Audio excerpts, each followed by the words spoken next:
Olá, tudo bem? Para quem não me conhece, eu me chamo Felipe Cunha, sou professor de Biologia e hoje a gente vai começar o nosso módulo de Citologia, ok?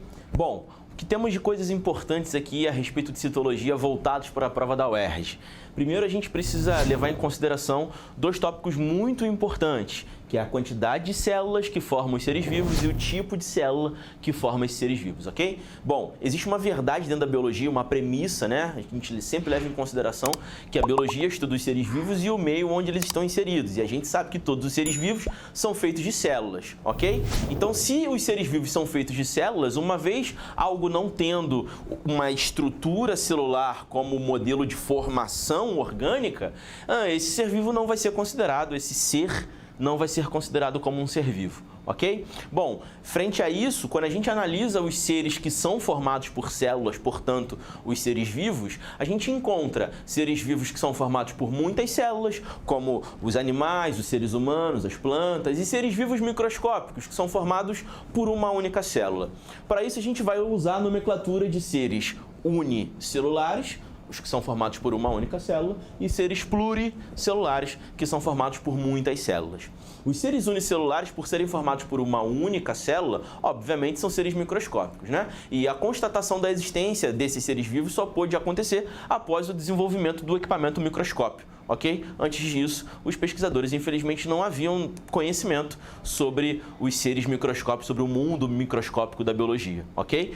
Porém, os seres pluricelulares, interessantemente falando, eles são formados por células que desempenham diferentes funções. Então, cada tipo celular no organismo vai apresentar uma configuração morfológica diferente, ok? E um trabalho, um processo fisiológico distinto. Ok? Então a gente também pode encontrar o termo multicelulares, seres multicelulares, porque são formados não apenas por muitas células, mas por células de tipos diferentes.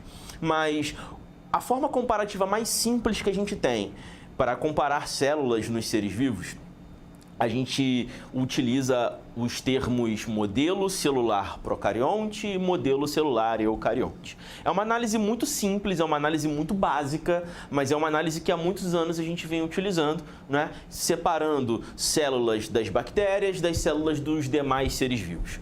Quando a gente analisa os seres vivos, né, como a classificação da sistemática taxonômica proposta por Linneu há muitos anos atrás, os seres vivos são classificados em grupos e subgrupos de acordo com as suas semelhanças e características. Então, quando a gente pega os primeiros níveis de classificação, de organização, que a gente chama de reinos, né, a gente vai encontrar lá 5 reinos. Lembra comigo? Ó, reino animal, reino vegetal, reino dos fungos, reino protista e reino monera. Legal. Os pertencentes ao reino monera, que são as bactérias atuais, as eubactérias, as bactérias primitivas, né, as bactérias árqueas, né, as algas azuis, as cianobactérias, essa galerinha tem um modelo celular que a gente chama de modelo procarionte, né? O que isso significa? Significa que a sua célula, em seu interior, possui material genético, DNA e RNA, mas esse material genético não está envolvido e protegido por uma membrana nuclear, que a gente chama de carioteca. Então, pela ausência dessa carioteca, os pertencentes a esse grupo, né, de modelo celular procarionte têm o seu material genético disperso no citoplasma, ok? Já os seres vivos que possuem um modelo eucarionte, eles apresentam o seu material genético envolvido por essa membrana nuclear, por essa carioteca. Então, a gente pode dizer que essas células apresentam uma estrutura chamada núcleo, ok? Então, esses seres que apresentam essa estrutura chamada núcleo, que tem carioteca, chamados de eucariontes, são os pertencentes ao reino animal, os pertencentes ao reino vegetal, os pertencentes ao reino dos fungos, né? E aí a gente tem os cogumelos pluricelulares, né? E alguns bolores ou leveduras unicelulares, e os protistas, né? Os protozoários e as algas. Tudo bem? Todos esses grupos que eu acabei de falar agora têm um modelo celular do tipo eucarionte, ok? Então a gente pode dizer então que a diferença básica entre seres procariontes e eucariontes é que procariontes não apresentam carioteca, então sem carioteca, enquanto que o modelo eucarionte é um modelo com carioteca. Perfeito? Legal. Classificação básica, padrão. a gente precisa saber isso. Tudo bem? É claro que essa não é a única diferença que a gente vai encontrar entre o modelo pró e o modelo eucarionte, mas é a principal diferença. E sendo a principal diferença, você precisa lembrar disso, ok? Vamos lá. Quando a gente analisa a célula, a gente pode então dividi-la em 3 regiões quando a gente estuda o modelo eucarionte, que é um modelo um pouco mais complexo. A gente fala de membrana plasmática, que é o envoltório da célula, o conteúdo interno da célula, que a gente vai chamar de citoplasma e tudo que vai ter ali dentro, e a estrutura que a gente chama de núcleo, que tem o material genético dentro envolto pela carioteca, né? Claro que o modelo procarionte também tem uma membrana plasmática, também tem citoplasma e o material genético sem a carioteca, ok? Mas existem várias outras estruturas presentes no modelo eucarionte que o modelo procarionte não vai apresentar. Mas isso fica com uma próxima aula, porque hoje eu quero partir do início com vocês, eu quero discutir com vocês a respeito da membrana plasmática, ok? O envoltório da célula. Bom, essa membrana plasmática, esse envoltório celular, é o limite entre a região interna e a região externa, né? É o que delimita o que a gente vai chamar de meio intracelular e meio extracelular. Então, qualquer substância que queira entrar ou sair da célula precisa atravessar a membrana plasmática. Só que a membrana plasmática, ela não permite o livre acesso de qualquer substância, porque por mais que essa membrana plasmática ela tenha uma certa permeabilidade, essa permeabilidade ela é seletiva. Então, algumas substâncias têm livre acesso e outras nem tanto assim. Isso ajuda a controlar o fluxo de entrada e saída de substâncias. A gente vai ver alguns mecanismos daqui a pouco, que eles são para a gente importantes, ok? Beleza. É claro que também essa membrana plasmática, por ser um envoltório, qualquer substância ou objeto que se aproxime da célula vai encostar primeiro na membrana plasmática. Então, essa membrana plasmática exerce um poder de proteção, uma função de proteger a célula contra ataques químicos, físicos ou até mesmo ataques biológicos. Ok? Beleza. É importante a gente lembrar também que a membrana plasmática, ela segue o que a gente chama de bicamada fosfolipídica, ou modelo lipídico em dupla camada. O que é isso? A gente está querendo dizer, então, que essa membrana plasmática ela é formada por 2 camadas de um tipo de lipídio conhecido como fosfolipídios, certo? Bom, vamos pensar aqui um exemplo. Imagina que você resolva colocar 2 camisas, uma por cima da outra, certo? Você está com um envoltório duplo de roupa sobre o seu corpo. 2 camisas, certo? Essa membrana plasmática ela é feita de 2 camadas de fosfolipídios, uma sobre a outra. Daqui a pouquinho a gente vai ver esse modelo melhor, tudo bem? Vamos lá. Quais são as principais estruturas que formam essa bicamada fosfolipídica, essa membrana plasmática? Bom, como principal componente a gente tem os fosfolipídios, certo? São os principais componentes estruturais dessa membrana plasmática e eles vão conferir um poder bem bacana para essa membrana plasmática que a gente chama de barreira apolar. Já já eu comento sobre isso com vocês. A gente tem moléculas de colesterol in natura, né, presentes ali no recheio dessa membrana plasmática. Eles auxiliam a manter uma certa flexibilidade, uma certa fluidez e garantir que a região na qual eles se encontram se mantenha apolar, se mantenha hidrofóbica, ok? A barreira apolar que eu acabei de falar com vocês, que os fosfolipídios geram, ela é complementada, ela é fortalecida com a presença desse colesterol. E já já a gente vai falar sobre isso.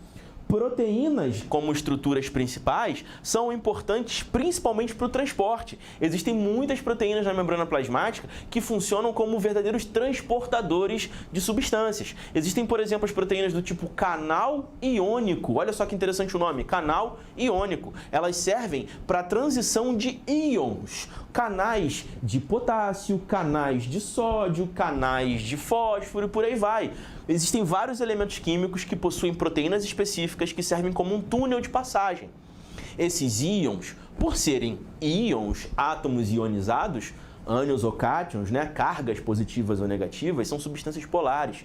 E essas substâncias polares encontram nessa barreira apolar uma certa dificuldade de atravessar a membrana plasmática, passando por entre os fosfolipídios. Seria então interessante que esses átomos, esses íons, tivessem um canal exclusivo de passagem, ok? Então a proteína canal iônico serve para isso. Existe uma outra proteína de transporte, também conhecida como proteína carreadora. Ela serve para facilitar a travessia de moléculas maiores. Moléculas que, se fossem passar por entre os fosfolipídios, abririam um espaço tão grande entre os fosfolipídios que poderiam romper, estragar a integridade da membrana plasmática. Então, para a gente manter essa membrana bonitinha ali, íntegra, né, garantindo a existência dela, a proteção dela ao redor do conteúdo celular, existem essas proteínas chamadas carreadoras, ok? Proteínas de transporte que vão facilitar o fluido, né, o fluxo de moléculas maiores, como determinados aminoácidos, como determinados carboidratos, como a glicose, por exemplo, ok? Beleza.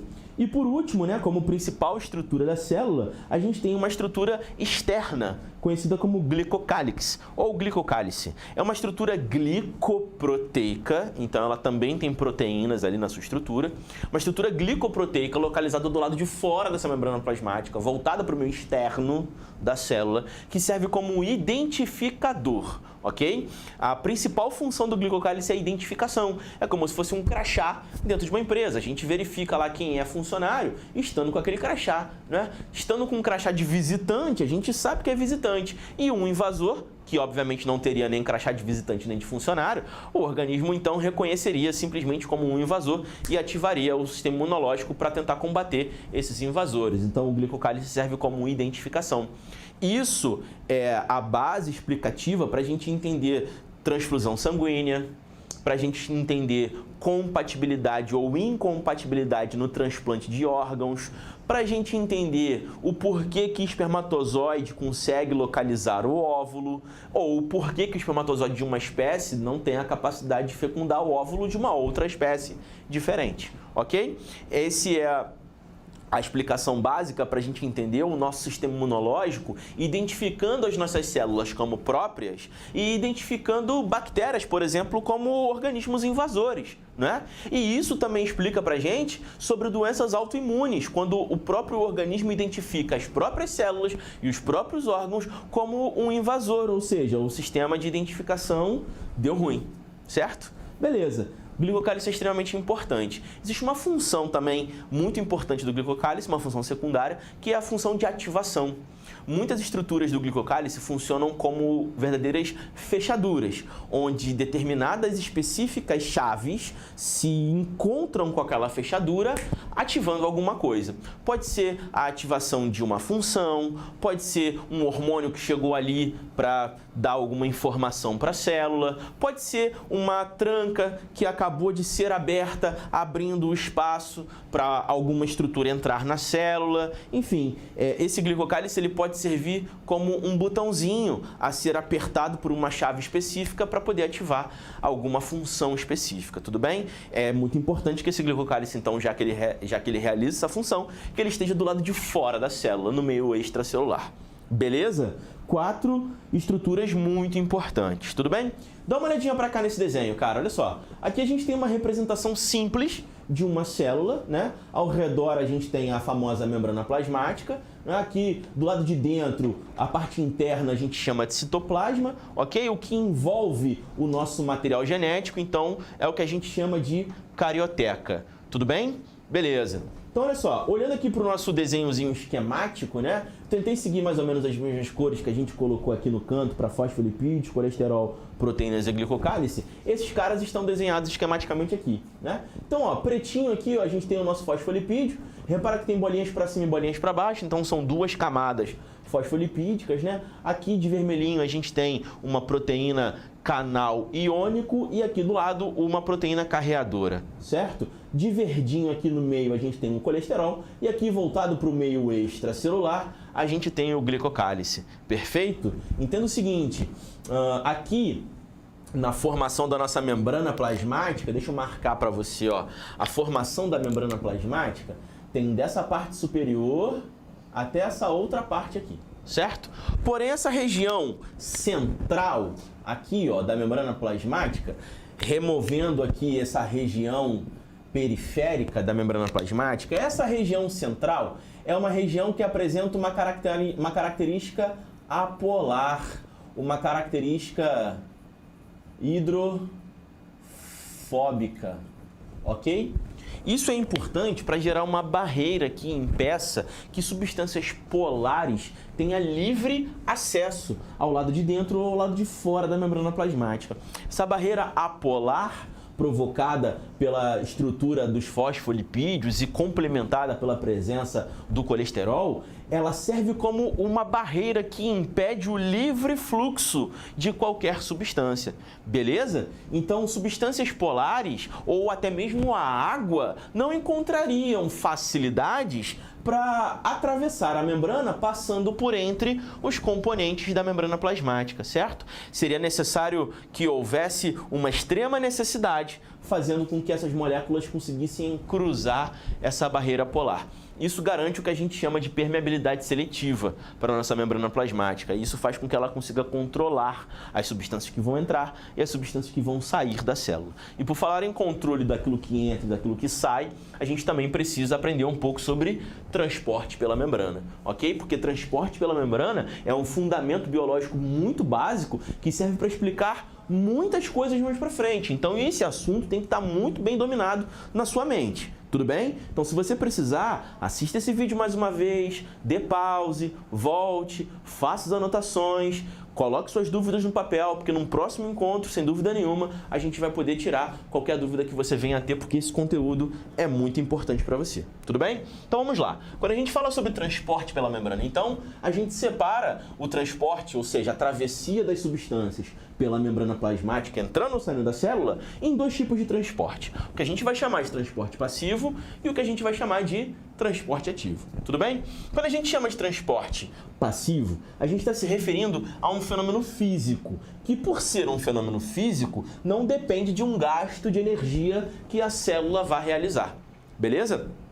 Assim como a gravidade faz com que a gente se mantenha sobre a superfície do chão, né? A gente não precisa gastar energia para ficar com o pé no chão. A gente simplesmente fica parado e as leis da física fazem o trabalho para a gente, ok? No transporte passivo é a mesma coisa. Esse fenômeno físico, chamado transporte passivo, ele faz com que moléculas fluam através da membrana plasmática, seja entrando ou saindo da célula, beleza? Da mesma forma como a física da nossa natureza troca calor entre corpos de diferentes temperaturas, né? No transporte passivo, a gente também troca concentrações, beleza? Vamos ver isso com calma. Qual é o objetivo do transporte passivo? O objetivo desse fenômeno é a isotonia, ou seja, é equilibrar as concentrações entre os meios. Vamos entender isso com calma.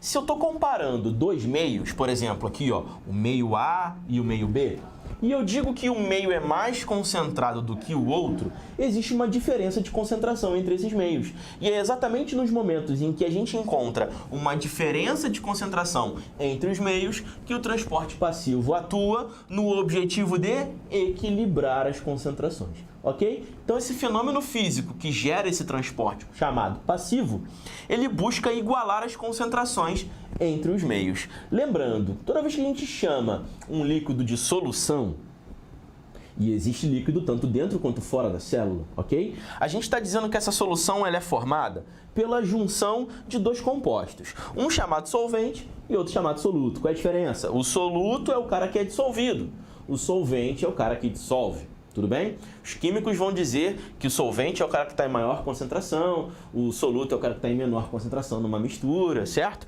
Mas aqui, para a biologia, a gente pode simplificar isso. A gente pode dizer que o solvente é a nossa água, certo? E que o soluto são os nossos nutrientes, por exemplo. Beleza? Facilita bastante para a gente compreender isso, certo? Então, se eu tenho dois meios com diferentes concentrações, o equilíbrio entre solvente e soluto, ao compararmos esses dois meios, se encontra diferente. Certo? O meio mais concentrado é o meio que apresenta uma proporção de soluto no solvente maior do que o meio menos concentrado, beleza? Os termos técnicos para meio mais concentrado e menos concentrado são meio hipertônico para o mais concentrado e meio hipotônico para o menos concentrado. Tudo bem? É importante que você se lembre dessas nomenclaturas, certo? A ciência trabalha com muitas nomenclaturas. As questões de prova sempre pedem que você se lembre dessas nomenclaturas. Então, você precisa se familiarizar com elas. Perfeito? Vamos lá. Então, qual é a ideia, pessoal? Se a ideia é equilibrar as concentrações, A ideia é jogar aquilo que aumenta a concentração do hipertônico no hipotônico e jogar aquilo que dilui o hipotônico no hipertônico. Sendo assim, a gente pode passar tanto o solvente quanto o soluto para lá e para cá com o objetivo de equilibrar as concentrações. Como é que a gente faria isso? Bom, a gente poderia, por exemplo, pegar um pouco de soluto que está no meio mais concentrado e jogar para o meio menos concentrado. Assim, a gente reduziria a concentração do hipertônico e aumentaria a concentração do hipotônico. A gente também poderia fazer o seguinte, a gente poderia pegar solvente que está em excesso no mais diluído e jogar esse solvente para o meio mais concentrado. Assim, a gente aumenta a concentração de B e reduz a concentração de A pela diluição do solvente. Tudo bem? Então, essas modificações de concentração que tanto soluto quanto solvente podem realizar, a gente tem termos técnicos para isso também, pessoal. A gente vai chamar de osmose, para quando a gente estiver falando da travessia do solvente, e a gente vai chamar de difusão quando a gente estiver falando da travessia de soluto. Tudo bem? Então dá uma olhadinha para cá nesse cantinho do quadro aqui, ó.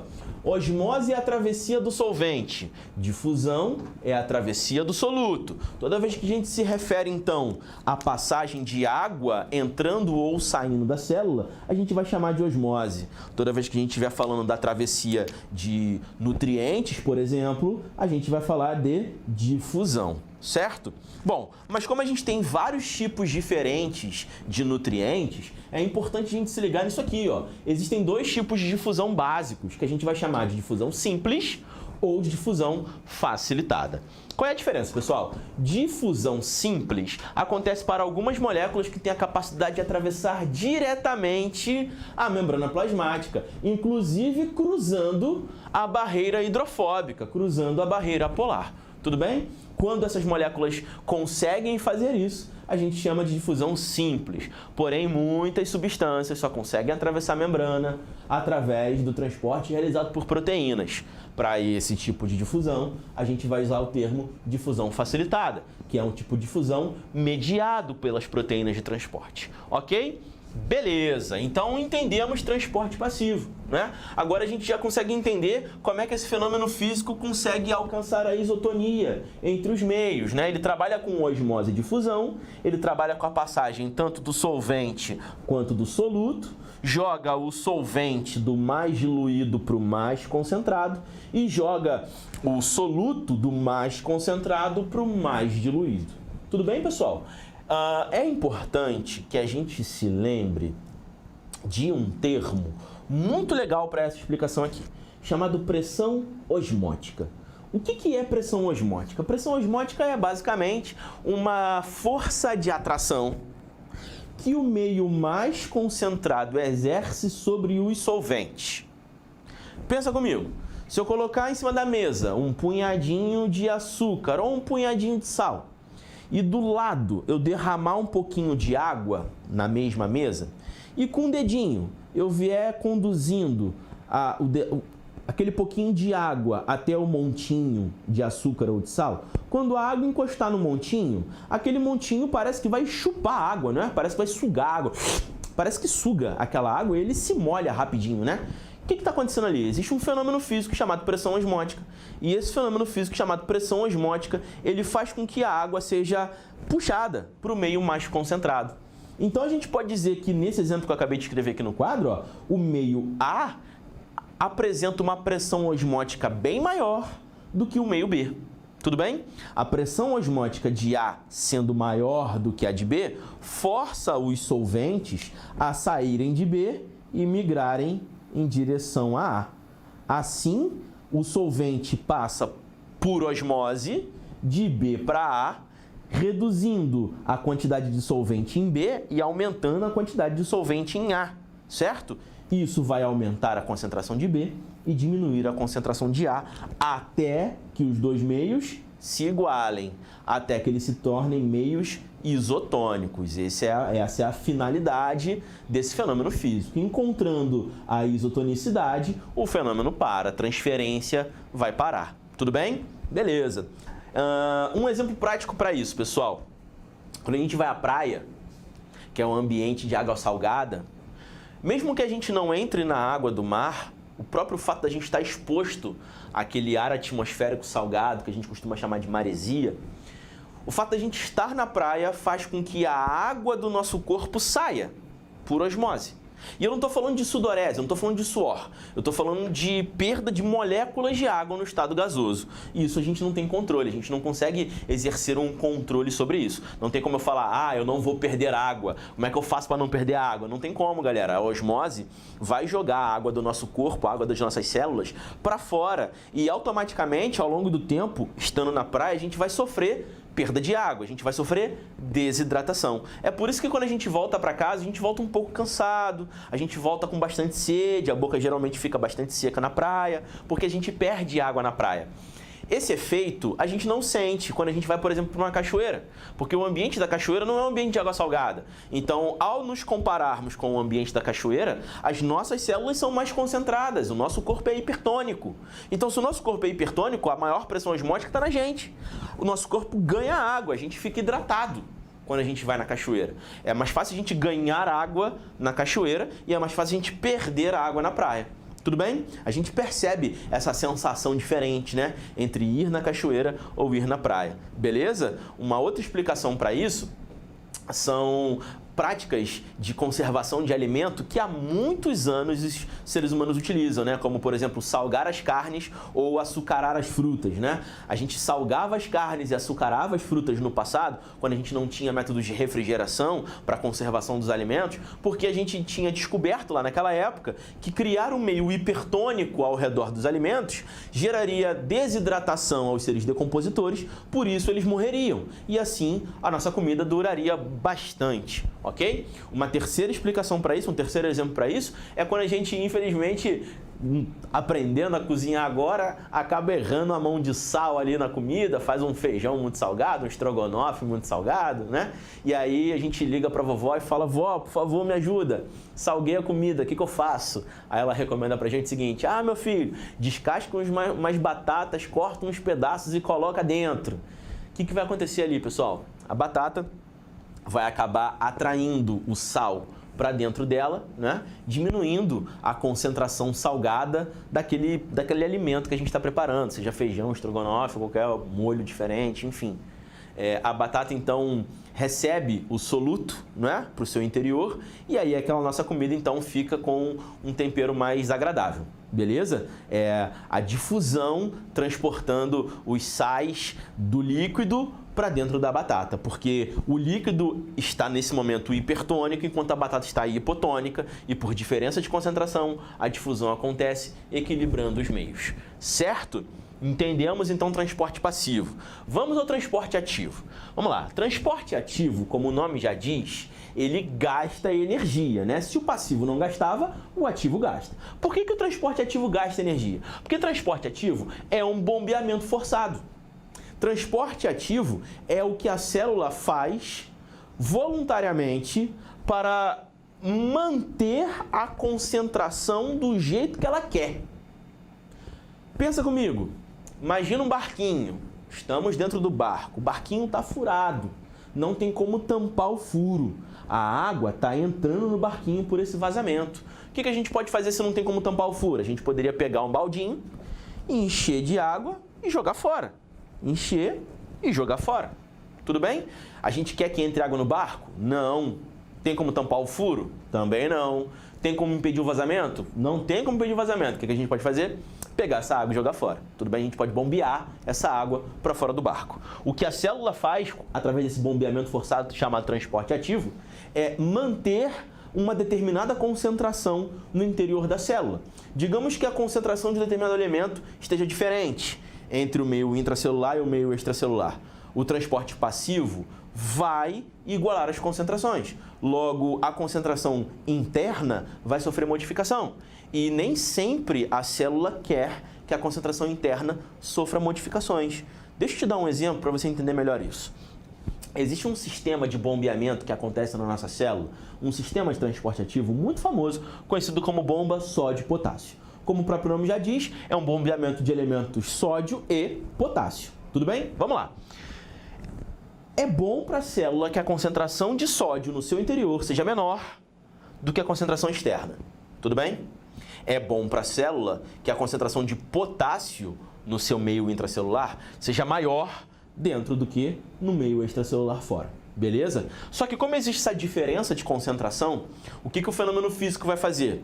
Um transporte passivo, certo? Então esse transporte passivo vai fazer com que o sódio, que está mais concentrado fora do que dentro, entre para igualar as concentrações, e o potássio, que está mais concentrado dentro do que fora, saia. E por ser um transporte passivo, um fenômeno físico, não tem como impedir. Tudo bem? O que a célula vai fazer então? Um bombeamento forçado. Ela vai ativar uma proteína de transporte. Para ativar essa proteína de transporte que está na membrana, ele vai ter que fornecer energia, ok? Então, existem moléculas de ATP, que são baterias recarregáveis. Essas baterias recarregáveis, conhecidas como ATP, estão no interior da célula e vão disponibilizar a sua energia para essa proteína. Tudo bem? Então, esse ATP vai fornecer energia para que a proteína possa trabalhar. E como é que vai ser o trabalho dessa proteína? Para todo sódio que entrar, ela joga para fora. Para todo potássio que sair, ela joga para dentro. Tudo bem? Especificamente a proteína chamada bomba só de potássio, ela trabalha com 3 sódios a cada 2 potássios. Mas, de qualquer forma, é um fluxo inverso ao fluxo natural. Tudo bem? Então, com esse gasto de energia, com esse transporte ativo, essa bomba de elementos químicos conseguirá manter as concentrações ideais no interior da célula, tanto de sódio quanto de potássio. E assim, a célula vai equilibrar a concentração de todos os elementos químicos no seu interior, de todos os nutrientes no seu interior. Toda vez que alguém estiver entrando ou saindo, a gente pode ativar ou desativar a bomba só de potássio para controlar esse fluxo. Beleza? Se você tiver qualquer dúvida, você anote, num próximo encontro a gente volta para sanar isso aí. Assista esse vídeo mais de uma vez, por favor, faça suas anotações, não se esqueça que o segredo é praticar. Um abraço.